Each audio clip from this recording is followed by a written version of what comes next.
No such thing. No such thing as a life that's better than yours. No such thing as a life that's better than yours. What's up, everybody? Better than yours. Men can't always be wrong. Love your life, huh? Heart beating fast, let a nigga know that he alive. Fake niggas mad, snakes in the grass, let a nigga know that he arrived. Don't be it's beauty in the struggle. Because it's beauty in the struggle, nigga. Booty. No, I can't sing. It's beauty in the struggle, nigga. Hey, friend. Yeah. It's beauty in the struggle, ugliness in the success. Hey. Hear my words and listen to my signal of distress. I grew up in the city and know sometimes we had less. Compared to some of my niggas down the block, man, we were blessed. And life can't be no fairy tale, no once upon a time. But I be goddamn if a nigga don't be trying. So tell me, mama, please, why you be drinking all the time? Cause all the pain he brought you still linger in your mind. Cause pain still lingers on mine. On the road to riches, listen, this is what you find. The good news is, nigga, you came a long way. Long way. Bad news is, nigga, you went the wrong way. Being broke is better. Life that's better than yours. No such thing as life that's better than yours. Think being broke is better. What's up, everybody? What's up, everybody? It's your guy Tswin.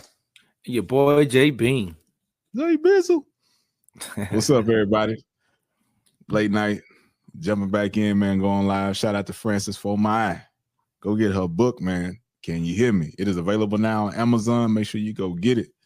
And like always, man, your boy got to show love. Always got to show love, man. Right there for you, man. Go check that book out. It's a good read. If you're having communication problems in your relationships in your life with your children, check this book out, man. Open your mind up, open your eyes. Sometimes you got to check yourself before you check somebody else. Get the book, man. Let's see. Hey, yeah, beauty and struggle. Don't feel good in the moment, though. Hey, that's 100%. It don't feel good. Yeah. But like I say, everything happened for a reason. Everything happened for a reason, man. All in God's plan. Hey, much love, much respect, man. You're welcome. You're welcome. And yeah, we try to be dope. We try to. We do a little something over here, you know. Yeah. What is going on, JB? How you doing, bro? I'm doing good, man. I'm feeling grateful, man. I'm feeling grateful today, man. Yes, sir. Like we were saying, man, you gotta, like the song says, you gotta love yours, man. Cause it could be a lot, worse, you know. Could be a lot worse. Yes, ma'am. Everything is part of God's plan. It's all in the plan. We may not like it, we may not understand it, but it's all in the plan. Yeah. For real. So, like the way I see it, man, if you're still going through the same thing over and over again, that means that you haven't learned the lesson you were supposed to learn yet. Yeah. You gotta do a little self-evaluation. Man, in my spirituality studies, man, and like studying Ifa, West African spiritual system, it said that the story is that we chose the life that we had before we came down here, you know, and that we come down here to fulfill our purpose. And if we don't fulfill our purpose in this lifetime, we keep coming back until we complete that purpose to return back to the Almighty Creator. You know, whatever religious system you got, faith-based, whatever, that's on you. But we all got a purpose here. Everybody's got a gift, everybody's got a talent, everybody's got a purpose they got to complete. You know. Let's see, we got some more stuff up here. We got some more comments. Hey, Jeff Clay, man. What's up, bro? What's up, man? Shoot, man. I shoot you the link where you can jump in. You can jump in on this. Let's see. Yeah, bro. If you want to jump in and just talk, bro, we bring you on here. Let's see. Let me get that done. Bring Brother Jeff in here. Let's see. Let me see if I can get him. Man, how you been, JB, though, man? What's going on in your world, bro? Oh, nothing, man. Like I said, man, just working hard, making other people money. Hey, Yeah. Hey, I'm gonna say this too, man. I think I done said this before, man. Get your own stuff going, man. Because either you're gonna be your own king of your own kingdom, or you're gonna be a pawn in somebody else's. Right now, your boy J.Bean being a pawn, but I'm about to get back to my king status. Yeah. Bro, man, I'm blessed, bro. Let's see, man. We got another comment for Fran. Shout out to Fran, man. She's doing a speaking engagement, man. Coming 2024, man. Y'all make sure y'all check it out. I believe that we all have to complete our purpose too before we can return to the end. Yes, ma'am. That is true.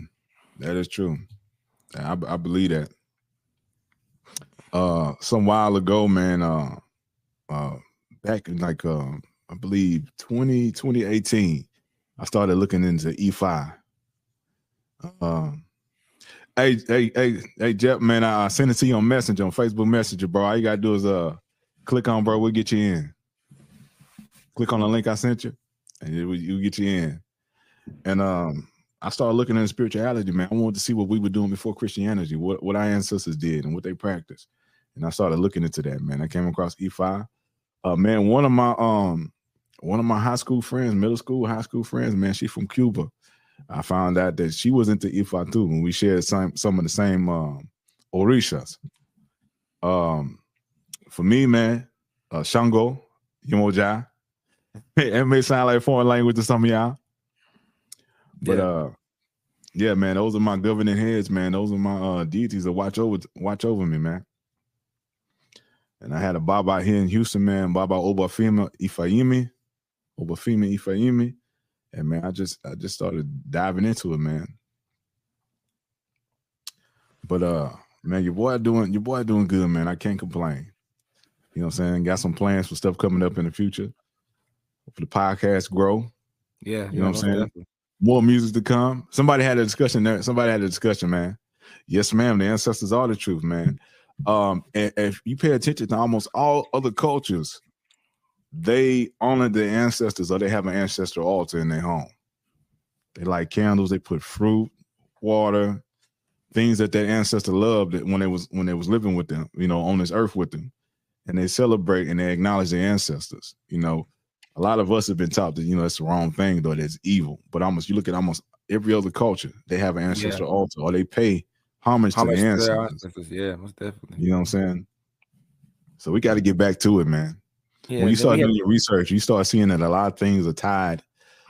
A lot of statues, emblems, symbolism, everything is tied in. It's hidden in Christianity. I don't want to get too much into religion, but a lot of things are hidden in plain sight. You just got to do your research. Yeah, I was gonna say, when we did an interview, like when we kind of first started with Dinas Samir, he has a whole documentary about his journey to Africa, researching the ancient African religions and stuff. So that was a good interview, man. Shout out to him too, man. Yeah, you can holler at Dinas Samir, man. He does tours. Man, they go to Sierra Leone. He takes people, man. Another brother, man, too, man, Ashra Kwesi. He's out of Dallas, Texas, man. He studied with Dr. Yosef Ben Yakinen. And he takes people on the Know Thyself tour. And, I believe they do it like twice a year in the summertime.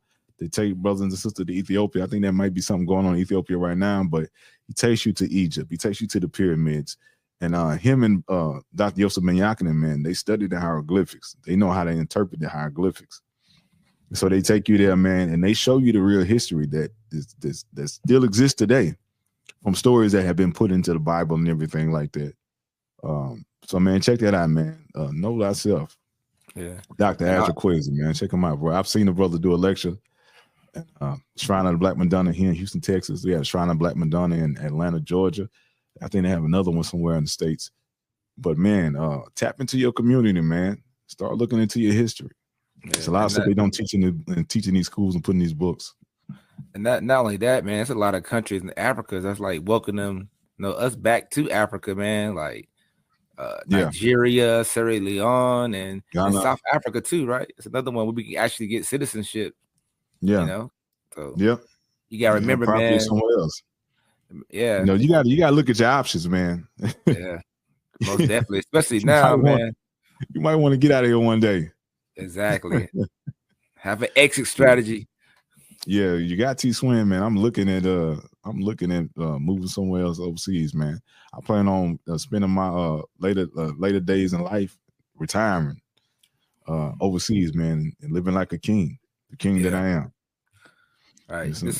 Right now, well, at least right now, the American dollar, man, it goes a long way in other countries. So you can leave here and live like a king, man. We were talking to Jay, our last interview, man. He said he like everybody that's in his building where he live at got nannies for $300 a month. A living nanny for $300 a month. That's crazy. Yeah. So let's see, man. We got a comment from Fran. She says, did y'all read the new book, Bozama St. John, The Urgent Life? She talks about keeping the memories alive of her loved ones by continuing to repeat their names by having their name repeated. No, I haven't, but I am familiar with that. I'm familiar with doing that. You know, let's see what else we got. She said she was in India. She felt rich. Is that? Oh, yeah. Man, that's why. That's and one thing, too, man. Fran went to India, and I tell this to everybody, man, you have to broaden your horizons. You got to get yourself up out the States. You have to travel. Yeah. Get your passport, go somewhere else, man, and see how people live. See the culture, see the way of life, see how people eat. And you get a chance to see, man, how people ain't worried about the stuff that we be stressing about over here. Yeah. How the food be healthier. And people look younger for longer periods of time. And like J.Bean had mentioned, man, you know, we got a couple Christmases, man. A friend brought up, 120 years. I believe I'm gonna live longer than that 20 or 30 some more Christmases, man. I believe so, man. Don't let the gray hair fool you. Right. Yeah. Yeah, man. Yeah, we actually, me and Tswin, we trying to head out to the Philippines and Thailand. We got a idea for a show that we kind of want to get going, but we're gonna let y'all everybody know about that. Jay welcomed us out to the Philippines, man. I've been wanting to go, man. And then basketball is big in the Philippines too, man. Your boy gonna give me a couple games in when I go. So I gotta redeem myself, man. I played some Filipinos, man, a while back, and they kicked our butts. I got to redeem myself, man. That's for real. For real. And then Muay Thai is also another thing too that they practice in the Philippines. So my coach, man, my coach, shout out to Coach Benito. He's trained and he's spent some time in the Philippines. He loves it, man. There's a video of him kicking down a banana tree in the Philippines, man. Yeah. Muay Thai is real. And we got my guy J.Bean here. Oh yeah, most definitely. Practicing the jiu-jitsu. Hey, Kung Fu Joe. Not I'm gonna get you sucker. That was my movie, man. Joe Jutsu. Boy bad. Right. Boy bad, man. Don't let the soft voice and the smooth taste fool you, man. Boy bad. I'm bigger than what I look on TV. No. Yeah, man. My coach, man, he kicked down his video of him kicking down a banana tree. For real. Yeah.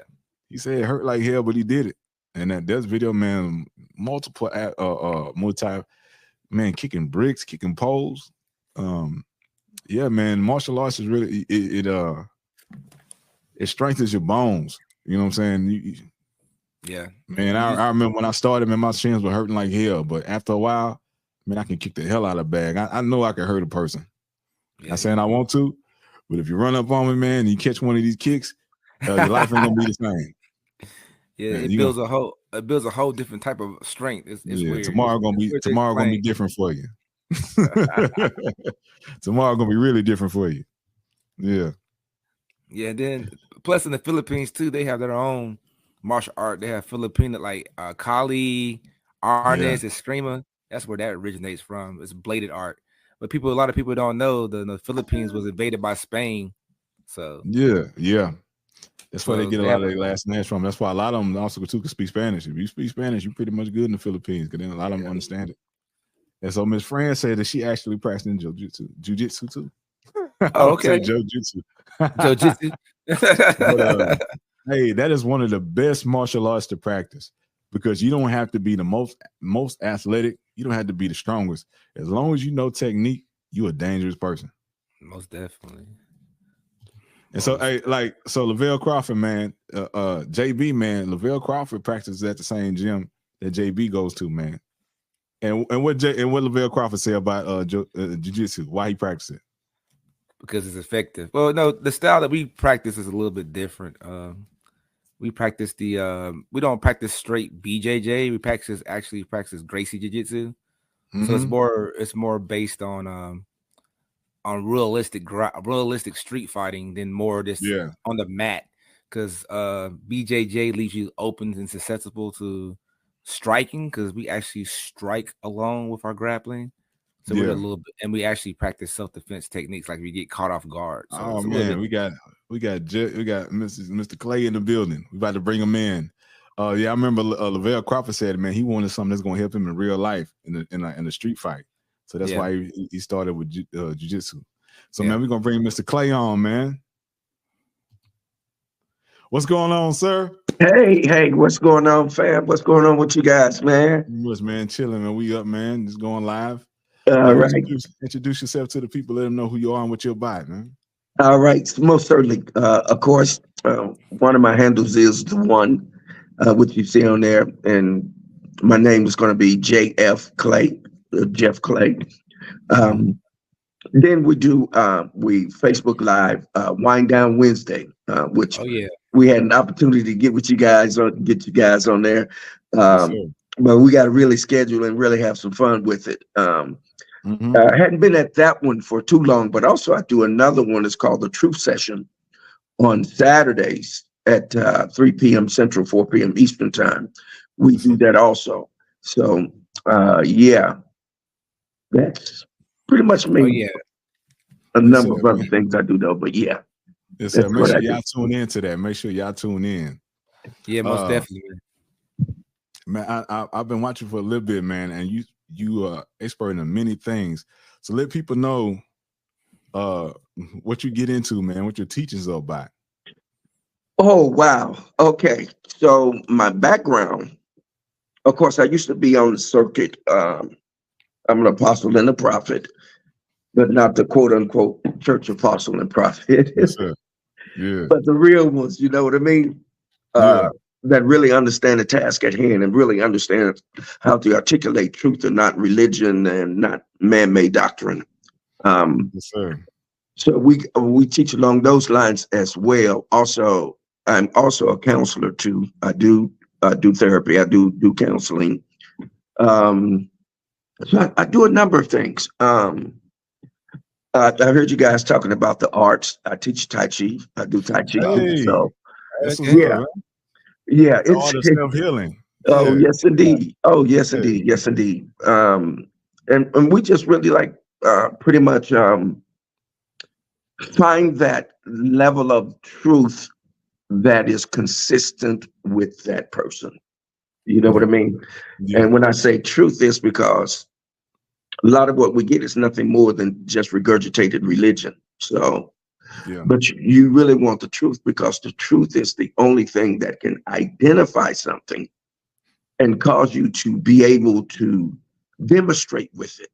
And that's the awesome thing about truth. When you really begin to get truth, there's a common thread runs through everything. And for me, I always say that there's more than one way to get into the city. If you think about, like, you're there in H-Town, if you think about it, how many highways come into H-Town? I-10, 59, 45, 288. There's so many. 610, 99.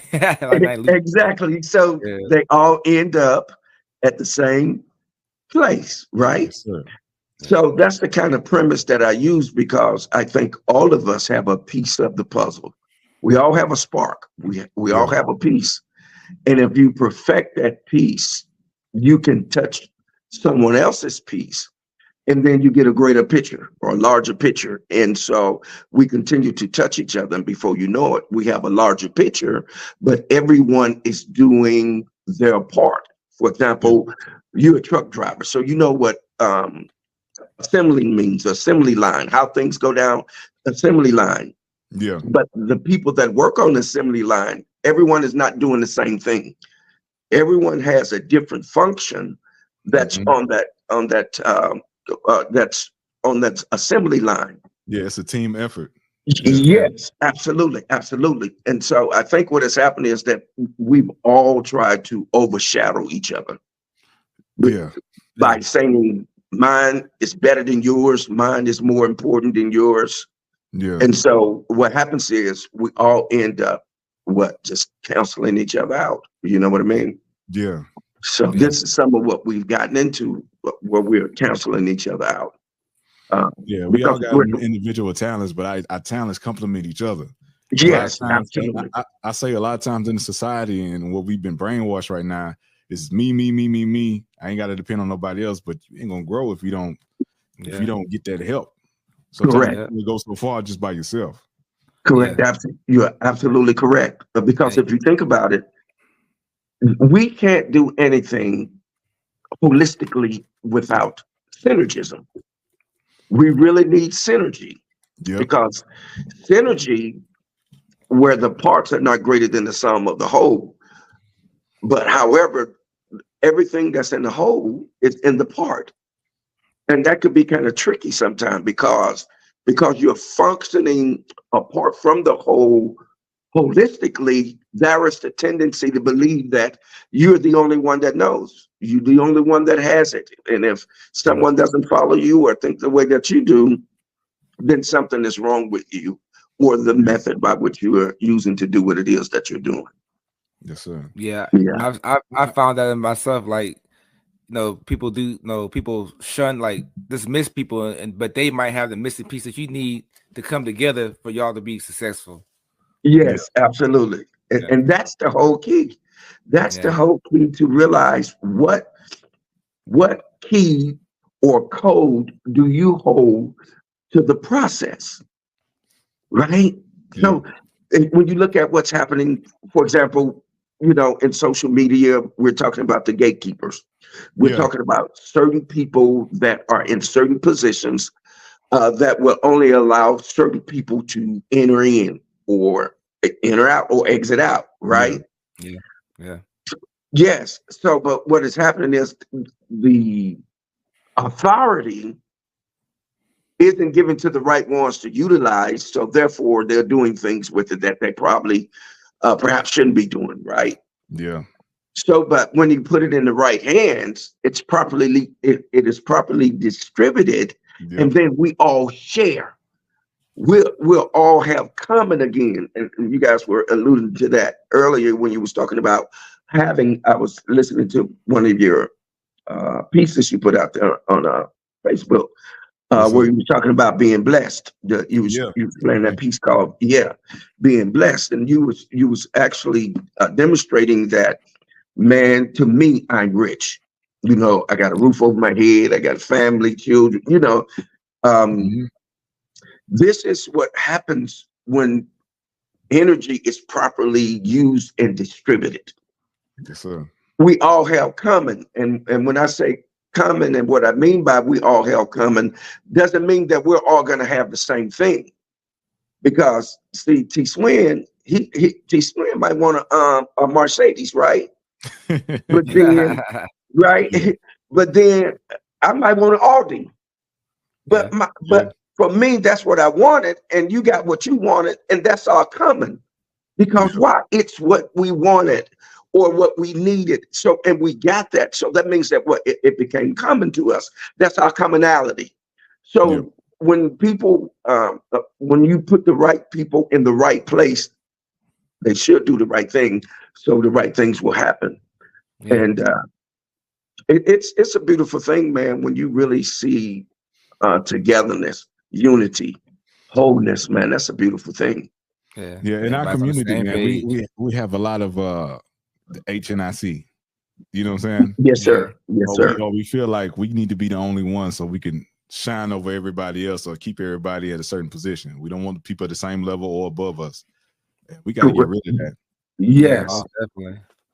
Now, I remember watching. Go ahead, J.Bean. I remember watching the interview. This guy was saying that he made his most money not being the main guy. Sometimes, sometimes you have to sit back and you can be the fifth or sixth guy and still make a nice amount of money because one person has the vision and knows exactly how to get to that goal.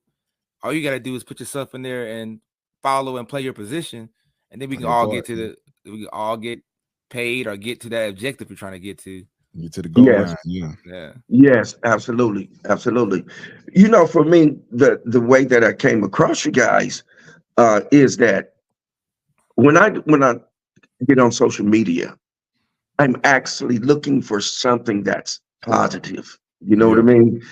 I'm scouring for someone that is making sense, that has the ability to think. And I'm not knocking anyone else because they're doing whatever it is that they're doing. But for me, and so when I came across you guys, wait a minute, hold on, let me peep at this here.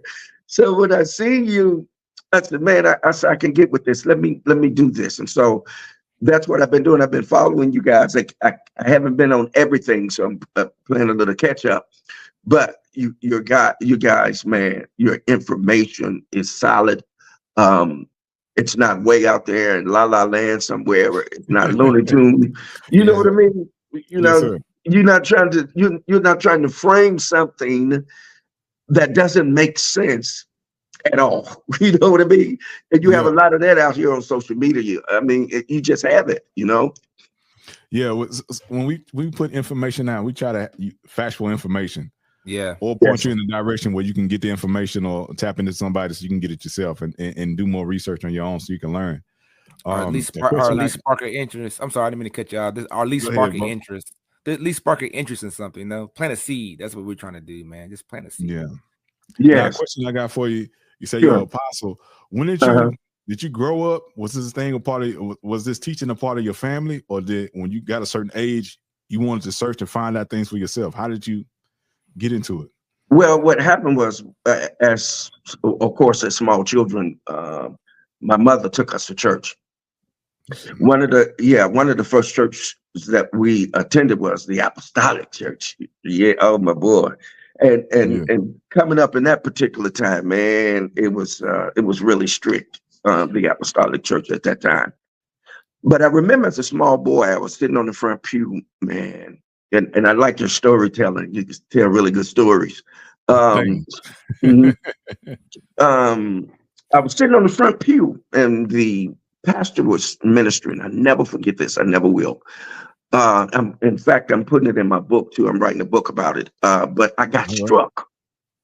I was sitting there as a small boy and the preacher, I mean, he had lathered up. He had worked up that sweat, man. And I mean, and when I looked at him, it was a glow around him. Yeah. You know, and I was like, wow, look at that. And at that particular moment, I realized, I said, you know what? I want to be one of those. And and something came over me, you know, and of course it was the spirit, but it came over me. And at that particular moment, it touched me in a way that it started to prepare me for my walk of life. So it wasn't until later on in my life that I really accepted that calling as an apostle. Gotcha. So hopefully that answers something. But as an apostle, what happened was my board of Presbytery, they conferred upon me the certification of an apostle. Just in a natural realm. Spiritually, I was already that. But yes, sir. When you start talking about the apostle, I'm not talking about what you see in the church, those guys that you see in the church, because that's something altogether different. Those they have been proselytized. But when you get to the true realm of the apostolic, excuse me, y'all, because my sinuses are bothering me. It's all right. Yeah. Okay. That's season. Yeah, right. Yeah. And so, but when you look at that, when you look at the real apostolic, when you look at it, it's actually the word apostle, they translated it from the Hebrew, which is another Hebrew word called shilach, meaning a messenger, meaning one that brings the message. And so the Greeks got it and they translated it as opposed to transliterating it. They got it. And they came with the apostolic, or they call it apostolos. And so the Greeks got it and they translated it as opposed to transliterating it. They got it and they call it apostolos. And they came with the apostolic, or they call it apostolos. But when I talk about apostolic and talking about the apostle, it actually means the divine beginning. And those that have the ability to understand the divine beginning and have the ability to navigate it. So that's when you get into the real apostolic. When you get into the real apostolic, it's not talking about a church. It is talking about one that has a divine beginning power, that has the ability to navigate with it, to utilize it, you know, to cause things to align themselves. And that's when you start really getting into the truth again, not into religion, not preaching religion, but getting to the truth, so that you can begin to understand that everything is interrelated. You know, when you guys were talking about Ifa, when you start talking about, when you start talking about the ancestors, when you start talking about them, you're gonna all of it is gonna bring you to the one. Yes, you're gonna start talking about Osun, Ogun, Umverlinga, Obatala, Umkulu, you know, So you got all of that. You're gonna come to that oneness. It's about oneness. And that's where that apostolic realm comes in, because it starts dealing with the oneness, and you don't put one over the other. You align them, just like the assembly line. You align them, because it's just like our body. If we look at our body, we got two eyes. The eyes can't say, hey, you know what? I want to do what the nose do. The nose can't say, hey, I want to do what the eye do. Right? Yeah. So when we look at our body tells us that there are different components and parts that has to work together to maintainize the body. Right? Harmony. Yes, work in harmony. Yes, excellent choice of words. Yeah, you got to work in harmony. Yeah. Yes, sir. Yes, so is there anything that you practice for, like, to keep yourself balanced? Yes, I do. I meditate. Of course, I do meditation. I do sounding. I do sound bowls. I sound the shofar, and then of course, you know, I do Tai Chi and some other forms of art. So, but yeah, that's pretty much how I keep my balance, to stay balanced, and of course, to, you know, stay current, to date on information, knowing what is and what isn't. You know what I'm saying? Knowing what you're reading, what you're hearing, what you're accepting, what you're sensing, what you're discerning, you know. So yeah, a number of things. So yes, sir. When did you pick up Tai Chi? Oh man, I've been doing that for about 20 some years or so. Yeah, I learned about it in the 90s. My pops used to have a VHS tape. Yeah, yes, everybody know what that is. VHS, the VHS tape, and the art of self-healing. And man, it really works. Like me myself, I'm a veteran. Yes, I did 10 years in the Navy. I'm a disabled veteran. Okay. So I got injuries. I got pains. You know, and those motions, like I say, it releases endorphins. Oh yes, yes. Body's natural painkiller. Those motions really work. I lived in Japan for a year. Okay. And I used to get up in the morning. I used to sometimes I go out in town. I used to stay with a friend, and I get up early in the morning and catch the train, come back to base, and I would see people in the park early in the morning, old and young. Yes. Practicing Tai Chi. Yes. You'll see them out there, man, and nobody's forcing them. Nobody's making. They out there on their own. They doing it and unison. And it was a beautiful thing. I say, man, I wish we had something like this in the States. Yes. Oh, yes, man. Moving that energy around, because you most definitely can remove that old, stale, stuffed up chi and take on the fresh, new chi. And it's all about the movements. And once you really understand that you are actually really controlling energy, what you sense, what you feel will take on new characteristics, and you really begin to feel the extension as you are moving your hands, your feet, your eyes, you know, as you're doing that and releasing energy and then taking on energy. Man, it's a beautiful thing. Yes, sir. Yes, it's sir. a beautiful thing. Like I was telling our last guest, Jay, man, I took a meditation back in 2015, and it was amazing. I had took up transcendental meditation. And what I learned, man, it was just the feeling and how I felt after, man, the clarity in the mind, the focus, just calmness in the body. They say when you meditate, you can get more rest than you can out of 8 hours of sleep. And I believe that. Yes, for sure. Yes, no, for sure. I have a question for you. I have a question for you, Mr. Clay. So what other cultures have you like pulled from? You know, I believe Tai Chi is mostly an Asian practice. What other kind of practice? Like, is any kind of practice like from India or any kind of practice from any other region of the world that you use?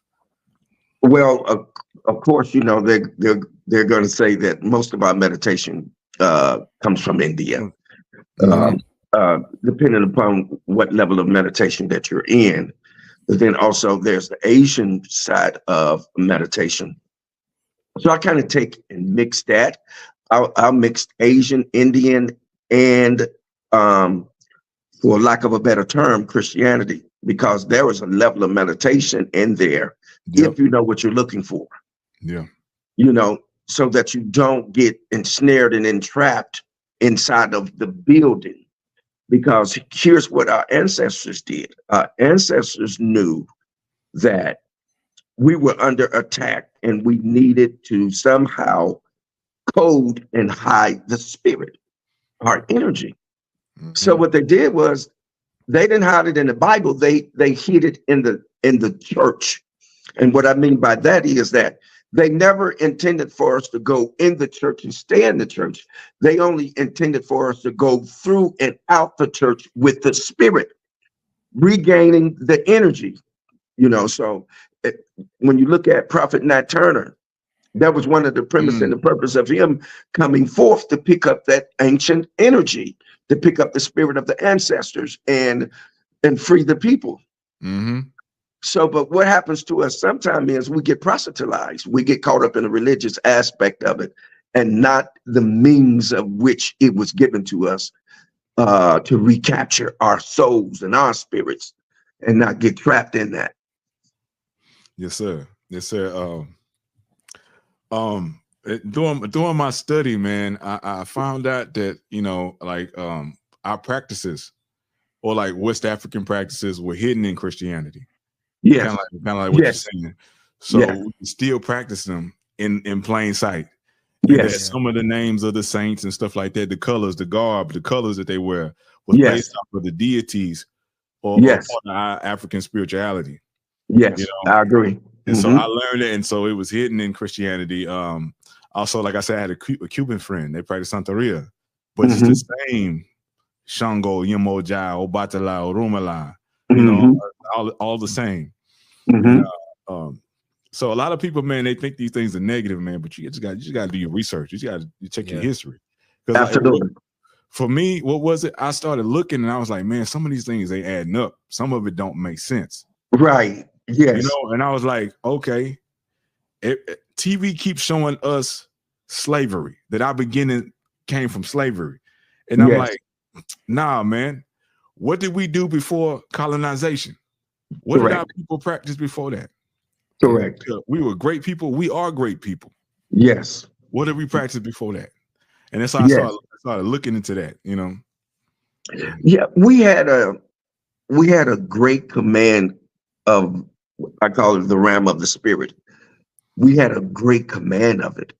We were one with it. We were one with everything. We were one with the surroundings. You know, we were still practicing telepathy. You know, we were still practicing levitation, and you know, we were doing all of this until we were bamboozled. You know, said we was hoodwinked. Yeah. You know what Malik Hard said, Malik El Shabar said. What he said we was bamboozled, hoodwinked, blindfolded, ran amok, you know. Yeah. But yeah, you are absolutely correct. We were in tune. And the thing about it was that we didn't fear But once we were infiltrated, what happened was we were taught fear. And of course, we do know fear is not real. It is an illusion. But however, we know that danger is, we know that is. So we know how to deal with danger, but we don't know how to deal with fear because it's not real, you know. And so people try to wrap their minds around it. And when they try to wrap their minds around it because it isn't real, now emotionally they're off, they're out of alignment, you know. So yeah. Yeah. So also, man, I also have another question for you. Like you were saying that a lot of our culture was hitting that we hid it because we had to hide it, of course. Yeah, we had to hide our there's practices. a lot of things. Yeah, it's a lot of things. It's a lot of things that, you know, this in America we do and we don't know why we do it. You know, like for instance, like when we say God bless you when somebody sneezes, right? So that came from what I've read. Correct me if I'm wrong. I read that came from the belief that the devil entered through your nose, you know. But nobody doesn't know that we say no for us. So nobody doesn't know we say that because of that reason. Just like the commode, right? The commode, like people call the commode the crapper, right? Not knowing that the commode was named after a guy named Crapper, was a series of commodes, you know. So it's like the same thing. Just like in Brazil, they have capoeira. So they hid that martial art in the form. It's an Africans. They hid that martial art in a dance, so the people wouldn't know they were practicing martial arts. You know, correct. So what other things as far as religion? No, this didn't enlighten me because this is very interesting to me. What other things were hidden in Christianity that we did in the past? Well, I mean, for one, you know, there is the laying on of hands. Yeah. Well, you know, they say, "Oh, I'm gonna lay hands on you." That's a common practice that we had because we use that for healing, and then also there's a Reiki. Reiki, yep. Yeah, Reiki. Reiki. Yeah. Yep.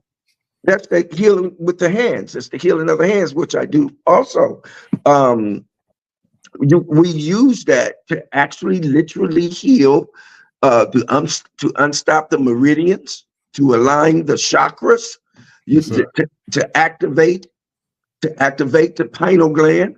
If you take a minute and think about it, when they normally lay hands on you, where do they put them at? Right there in the middle of your forehead, right? Yeah. That's to what they're actually trying to do is stimulate your pineal gland. Yes, sir. Yes, so they could turn it on. So your pineal gland can be turned on. The reason why I call it pineal gland, because if you look at it, it's shaped like a pine cone. Yes, sir. And when you look at it, it's spelled pine, P-I-N-E-A-L, pineal gland. So it's a pineal gland and not a pineal gland, as people call it. Yeah. And then so people also call it the third eye. It's not the third eye, it's the first eye, because it is the first eye that is formed during gestation. It is that eye that we see that comes from Kemet or Mitzrayim that we see. That comes from there. That is the first eye. And then later on during gestation, the duality begins to form. So that's our first viewing mechanisms, our pineal gland. And so that's what people don't understand, that it must be activated. You have to activate it because it works in congruent with other things in your mind or in our minds or in our brains. For example, the magnetite. The magnetite that's in our minds, they're like little antennas that are all over our brain that transfer messages all over our brain. For example, just like the pyramids are all over the earth, that's how we have magnetite in our brain. So it communicates with the pineal gland and it sends information all through our mind. So we got information traveling, and that's how we in the old system transferred information through the pyramids. They were like communicated, yes, they were communicators. Yeah. Now, I'm sorry, I don't mean to cut you off, but I'm a twin. I'm a twin. Yes, and as a child, I really believe that, man. When we come here, we are close to the Creator, and the older we get, we kind of get further away from the Creator, and we have to find our way back to Him. You know, and as a kid, I remember communicating with my twin brother without even saying the word. That I could, you know, people might say it sound crazy, but I remember I could hear his thoughts, he could hear mine, and from across the room, and we would laugh when we was young kids in early elementary school. As we got older, it faded away. Sometimes certain things still happen. Like the first time my brother kissed a girl, my body started shaking. Yes. You know what I'm saying? We were connected. And so, and in my little research and study, I found, you know, that back in the old days, ancient times, that's how we communicated long distance. Also, that you could, and some people want to get into astral projection and stuff like that. Travel, you could be somewhere, and you know, and communicate with your loved one from a long distance from anywhere. Yes, I mean, you're straight up on point, because that deals with the quantum realm. We know that the quantum realm is a real realm, and it really exists. We know this. We also know that particles quantumly has the ability to be at more than one place at the same time, which means that you can be here, you could be there in Houston, Texas, but also you could be here in South Carolina. That's how the quantum principles work, because of the particles. The particles has the ability to go before and to also remain. That's quantum when you get into the quantum period. So when you talk about people being somewhere else, what that is, it's called quantum leaping. But what did they do? They gave it a crazy name called astral projection. You're astral project. So what does that do? It adds spookism to it. Yeah. But if you just say, hey, listen, man, I'm getting ready to quantum leap. I'm getting ready to leap. So what happens is your spirit is going to make a leap. It's going to enter in over on the other side. And the reason why you were able to communicate with your brother on that level was that you were able to, what we call paraboleo or parabolo. And it comes from the Greek word, or it comes from the word parable, which actually means to take and throw a thought, or to throw a word into someone else's mind. Right? This is real, because why? Words are energy, they're spirit. So you can take and formulate a word and take and throw it in someone's mind, and it begins to talk to them. And it really actually begin to tell them what you are thinking, because what? It's your words. Right? And what's so funny is, you remember that show Quantum Leap back in the day? Like now, like after you explained the way you explained, I actually think that show was so silly. But now you explained the way that you explained it, like now that show actually makes kind of sense. Yes, that put the truth right. Right from your face. Yeah, right there. The best place to hide the truth is in what?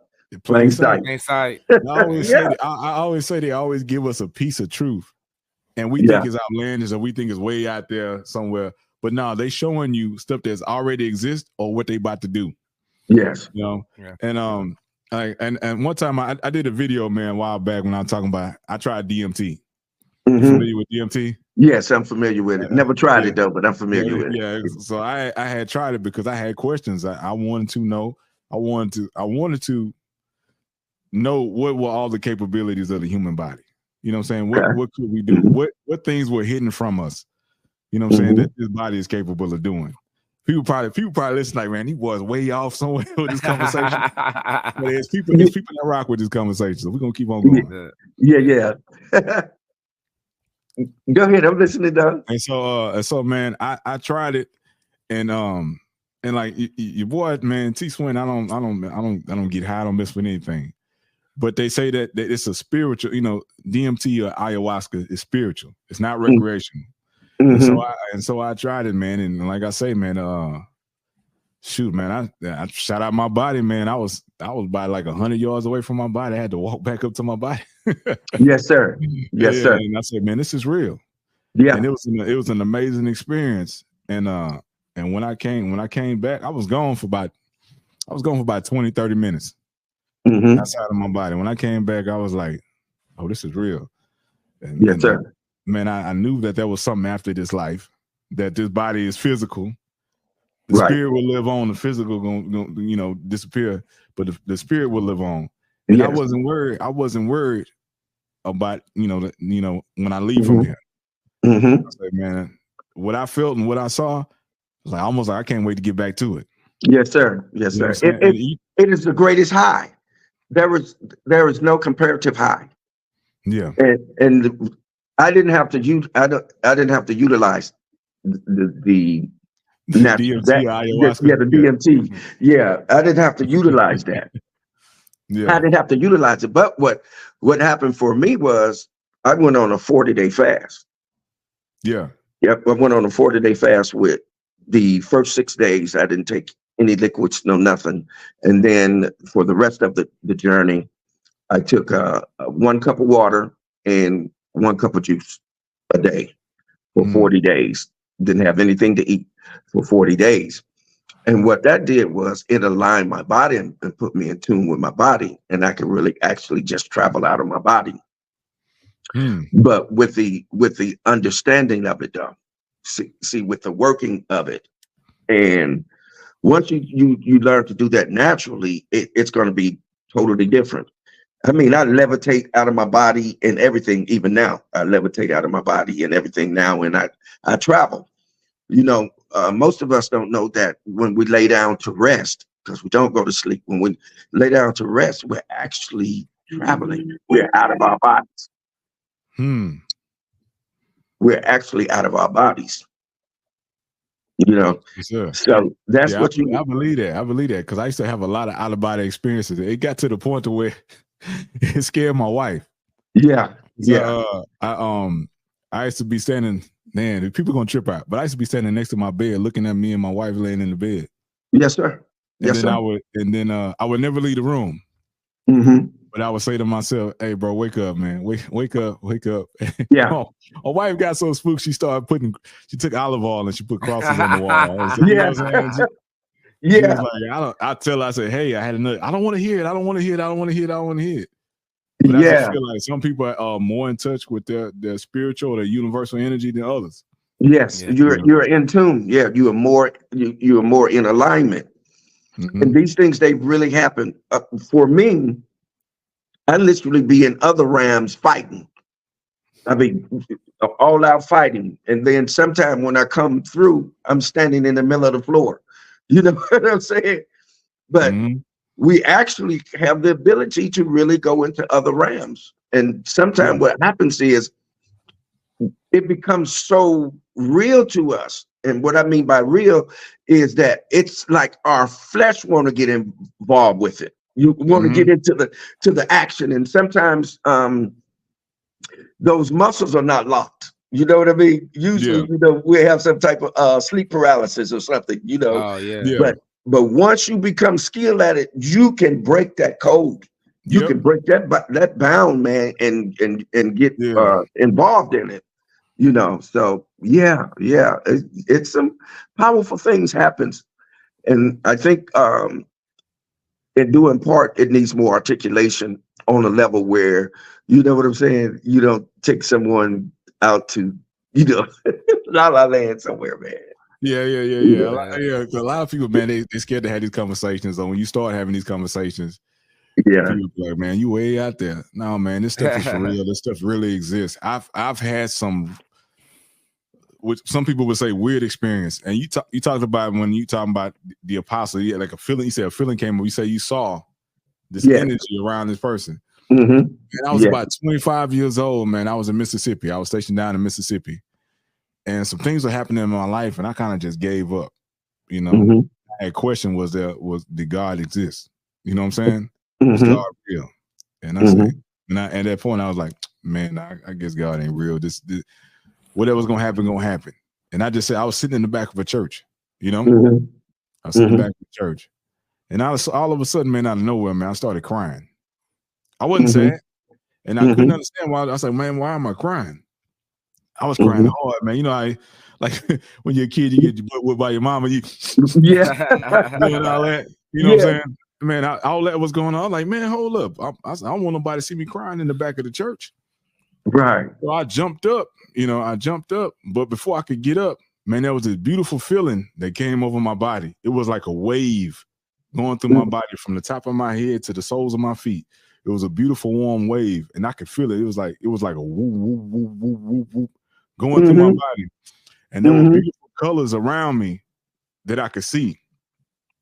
Peach color, like a teal. It was a beautiful yellow. It was beautiful colors I could see. I'm like, man, what's going on? It was like an energy, man, shooting out the top of my head. Boom. But it was a beautiful feeling. It was better than sex. Yes, sir. It was better than anything I ever felt in my life.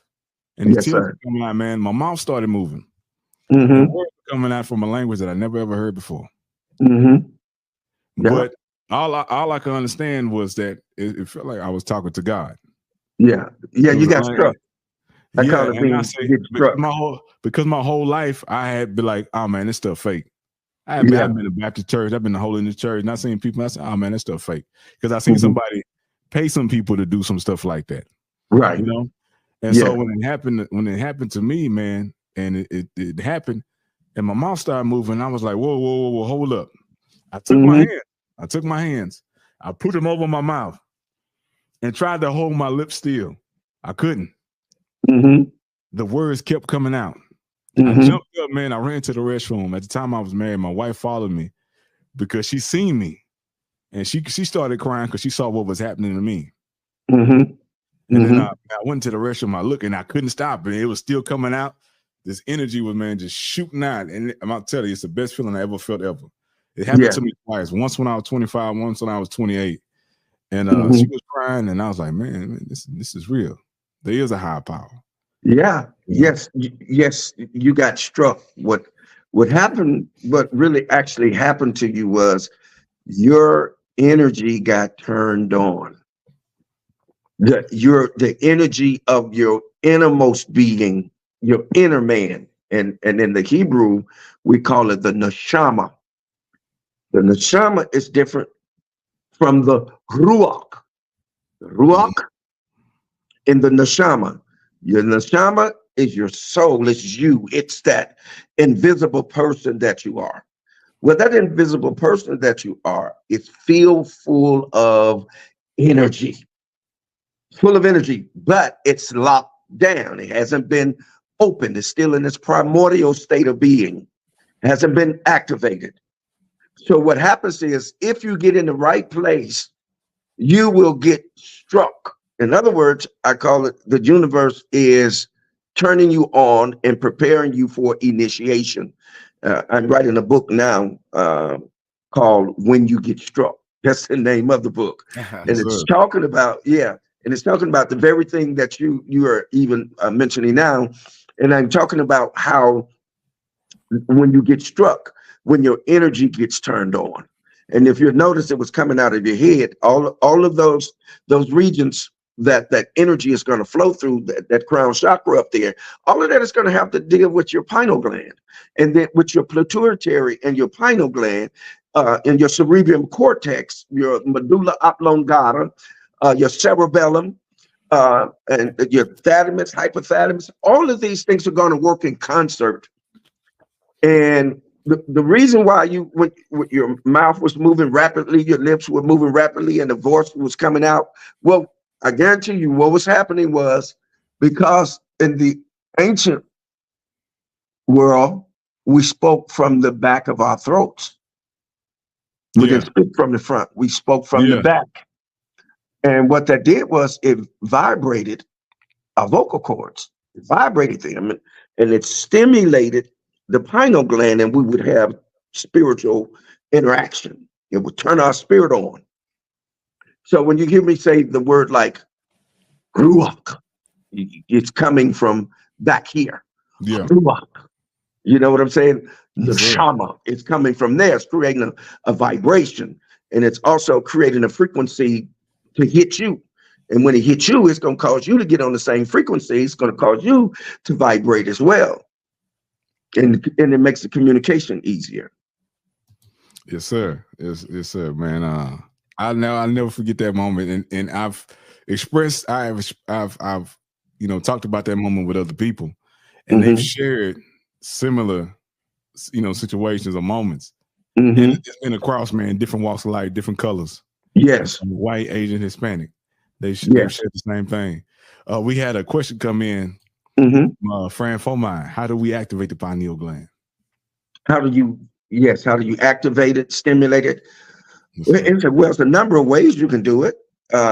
Again, one of the ways that we talked about earlier, you can have hands laid on you, someone that really knows what they're doing, not just, somebody speaking some words over you. No, but but they really have the energy and the knowledge of what they're doing. They can activate it. Also, it can actually be activated through meditation, through meditating. Always remember that meditation, yes, breathing, because meditation, you're gonna have to know how to breathe. When the universe gets ready for you, nothing or no one is going to be able to stop you from getting activated or prepared for initiation. The reason why I'm saying this is that there are going to be those that we encounter in life that have come into our life for that specific reason, either to lay hands on us or to teach us how to meditate, to get into that meditative state. But what we want to realize is that don't try to clear your mind. That's a misnomer. Meditation isn't based upon you clearing your mind, because you'll never clear it, because the purpose of the mind is to do what? Think. So you can't turn it off. I don't care what you try to do, you're not going to be able to turn it off. But what you're going to do is learn how to guide it. Guide it to the space and place where you need it to come or to go, right? And then what that does is it settles your mind in a certain position where now what you want to focus on becomes clear. You see how that worked? See, that's totally different than, someone trying to tell you, just clear your mind, just clear your mind. You got to clear your mind of everything. You can't, the mind doesn't do that. You see what I'm saying? It's not built for that. It's built to do what? Think. So that means that you have to turn it into a place where it brings forth eventually the thoughts that you want, because you got to let everything take its natural course. If you allow it to take its natural course, you can arrive at that place that you want to call peace. You know what I mean? Yeah. I have a question for you too. Sure. I was wondering about the big thing now is crystals. Is that actually valid, or is that actually a tool, or how's the use of crystals? Oh, yes, indeed. Crystals are very powerful. But they're not as powerful as we are, because actually we're the ones empowering them. Basically, everything that has power is a result of us, but that's a whole nother story. But when you're dealing with crystals, because crystals have the ability to carry energy. It carries energy. Not only does it carry energy, but it also carries messages. You can code it with messages. Have you ever watched Superman and the ship that Superman has? You notice what he have in the ship? Crystals. Yeah. Right. And then he can push a crystal, and then it brings up what? Memory. Yeah. You see, you notice that? Yes. Yeah. They're telling you something. Yeah. But that's what we used to use them, like a crystal would be like if we wrote a letter today and put it in an envelope and send it in the mail. That's what that would be, how a crystal would be. It would hold that information, and you would take it to another location, give it to someone else, and the energy of it, they would be able to read it. Also, let's look in the sacred text. Let's look in the Bible. When you look in the Bible, the high priest used to wear what they called what? An ephod. It was filled full of what? Stones. Yeah. Every kind of stone. It was filled full of stones. But check this out. on the inside of the ephod, over the heart of the high priest, was 2 stones. It was a Urim and a Thummim. Urim and Thummim. These are stones now. You got to catch what I'm saying to you. When you talk about crystals, you're talking about stones. So they were used for the purpose of communicating with the Creator. Stones were.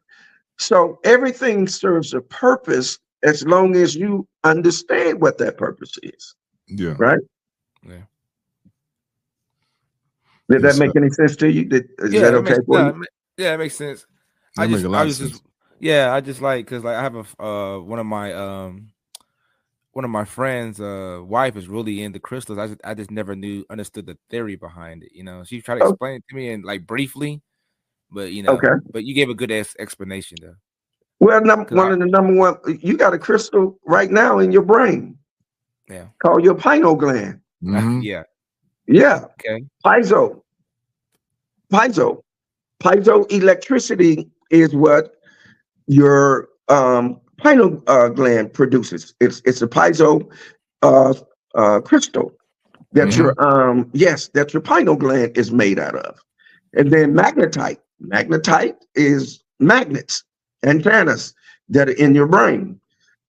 We have crystals all through our brain. We got crystals. You have crystals in your ears. If the crystals in your ears get off, you get vertigo. Yes, it messes with your equilibrium. So man. Why do you think people don't know too much about this stuff? Oh man, programming. I can just keep it as simple as that, and let me blow my nose, and then I'll elaborate a little bit. Hold on. Go ahead. Hey, we keep it real. Excuse me. We keep it real. Yeah. Yeah.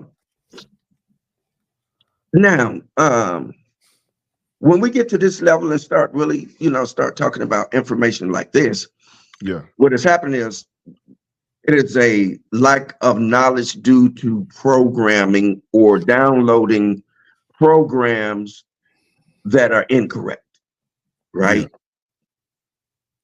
So it's hard to reprogram someone that don't know they need to be reprogrammed. Yeah. So when you start giving forth information like this, like we're doing, we're having this type of conversation right here. What happens is there's a tendency to create within a person cognitive dissonance. You know what I'm saying? They start getting static on the brain. It's like a radio. You know how radio is? Yeah. You can hear, you can hear part of the song and then you can hear some of the song and right. That's a connotative, version of the definition though, but it's when you are giving them something that goes against their core values and their beliefs, and it creates yes. So it creates cognitive dissonance.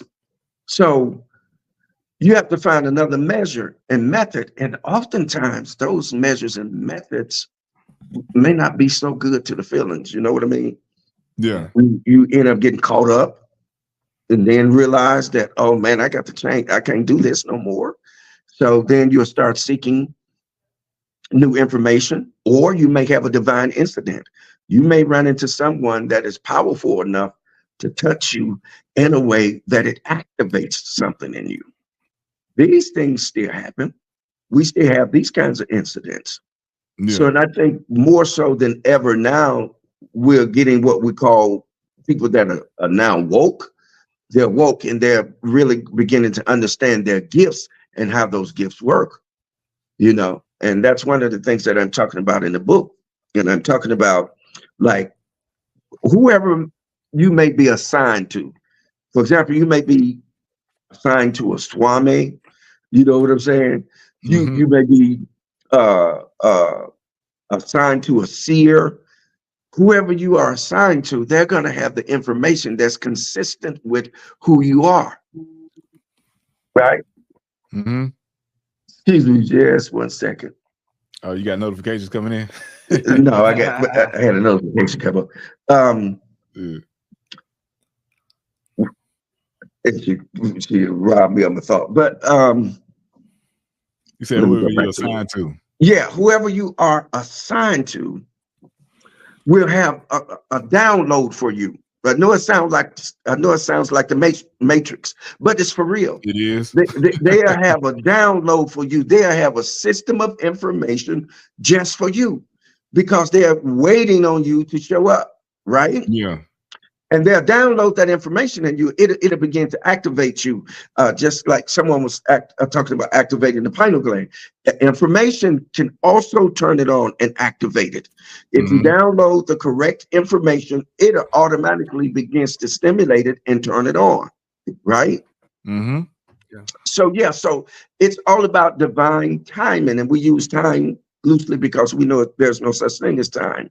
Yeah, time don't exist. Yeah. Yes. So we know that it is used as a measuring stick or a rod just for the purpose of identifying so that you know one thing from the other or when to and when not to, right? So we know we use it for a purpose. Yes, sir. So I'm sorry, go ahead. No, that's good, man. I'm glad we're having this conversation, man, because somebody need to hear this. Some people are going to think that we're going way left field, but somebody out here need to hear this stuff. And somebody out here is looking for this information. And we And man, we appreciate you coming on here, man. Oh, yes, indeed, man. It's my pleasure. I've been waiting to have an episode like this. Hey? You can hear it in my conversation. I've been waiting to have a conversation like this. Hey, yes, indeed. Yes, indeed. It is my pleasure, man. Listen, I love to communicate on a level, where we are really, man, just passionate about it and we can articulate it, Yeah. And others benefit from it. Yeah. What amazes me about everything is like you said, they give you pieces of it and they just call it other things. They give you a way of explaining it to you. Like they give you like a little chunk of it, but they don't give you enough to fully understand it. That's correct. Yes. So it's like science is trying to like catch up with what people have been saying all along. That's what I see. Because like even whether you're saying what the quantum stuff, like they say that they have like used to be just atoms when we were growing up. Now it's quarks. So now they kind of finally saying what you've been saying anyway, that we're all energy. It goes lower than the atom, and then quarks break down into something else. Then it break so we're all basically just in the end we're just energy. Right. Absolutely. Absolutely. I can tell you this. I'm gonna cut you off, but I can tell you this. The time I did try DMT, I could see the makeup of the dimension. People gonna flip out. They're gonna be like, man, what the hell Tswin talking about? I know you on point. Yeah, but I can see the makeup of the molecules. I can see the layers of. I can see the layer. I can see through everything and see the makeup of it. I could see everything that it was, and it was amazing. And it was super high definition. People talk about 4K, 8K.